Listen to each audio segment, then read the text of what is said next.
Hi everyone, and welcome to this video on chess tips. My name is Charles Galofre, and for today's tip of the day, we're going to talk about H-pawn attacks. So the following position is it's a model game between Max Irving and Giza Moroxi.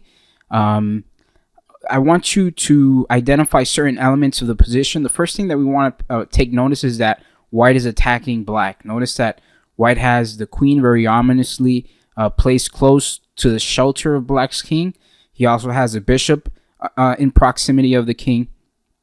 And as a result, he has, in addition to that, he has a bishop that from far away that's taking aim towards the king. And so these are threats or pieces that are being used on the offensive. Now, in prior videos, we've talked about having at least 3 pieces for the attack. And that is something that a gem of advice that you could always keep in mind, especially when planning to attack your opponent's king. You always want to have a minimum of 3 pieces, and the more the better, because it means that you could create more decisive threats or more chaos in your opponent's position. So now that we've identified that we have our pieces ominously placed or aggressively placed, threatening the black king, what I want you to take attention is the amount of pieces that white has developed. White has a queen on h6, 1, a bishop on g5, 2, a bishop on d3, threatening the king, and a knight on c3.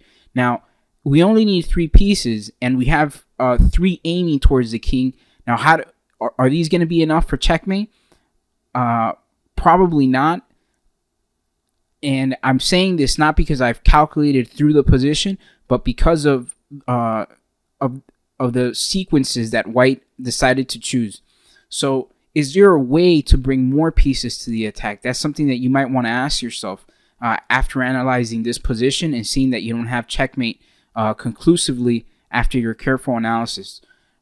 And the answer to that question is yes, there is a possibility of bringing in more pieces. You could bring this rook by developing it forward and bringing it into the game, and also bringing this knight to jump to f3 and later to g5. So what is this concept about an h-pawn attack? Well, in the following position, notice that white has very aggressively chosen to advance his h-pawn up 2 squares, and he's going to progressively, and he's going to continue advancing this pawn to eventually exchange it for the g-pawn so that he could open the g-file for the rook that's on h1, eventually creating a battery between the rook and the queen to essentially checkmate the black king on h8. So having all those things in the picture, we now see the forest through the trees, and white plays bishop takes bishop on e7. Black now recaptures with queen takes, and white follows with his plan of playing h5, bringing that 3rd piece into the attack. Black defends by playing knight to f8, bringing a piece over to aid the king. And now white brings an additional piece onto the attack by playing knight to f3. The game is going to conclusively end as a result of white's strategy of bringing more pieces and also opening the h-file, using the rook to attack the opponent's king. So now white deteriorates white's center by capturing on d4. And white doesn't lose his focus and brings more pieces towards the black king.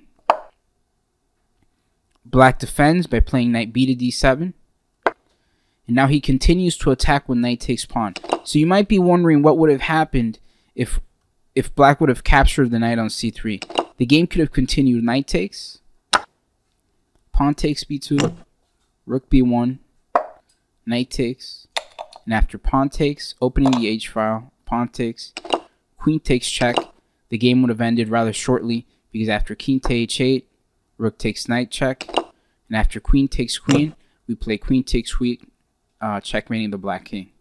So going back, in this position, black played knight b to d7, and now white continues with this idea. He sacrifices the knight on the h-file, knight takes e5, and after pawn takes pawn, knight f takes pawn. Excuse me. Oh, that's the wrong knight. Knight f takes pawn. Bishop takes knight. Knight takes. White now plays g4. And a very surprising move. And a decisive move because the idea is to play g5 and then to anchor the knight on f6. And this is keeping with that strategy of bringing in more attackers.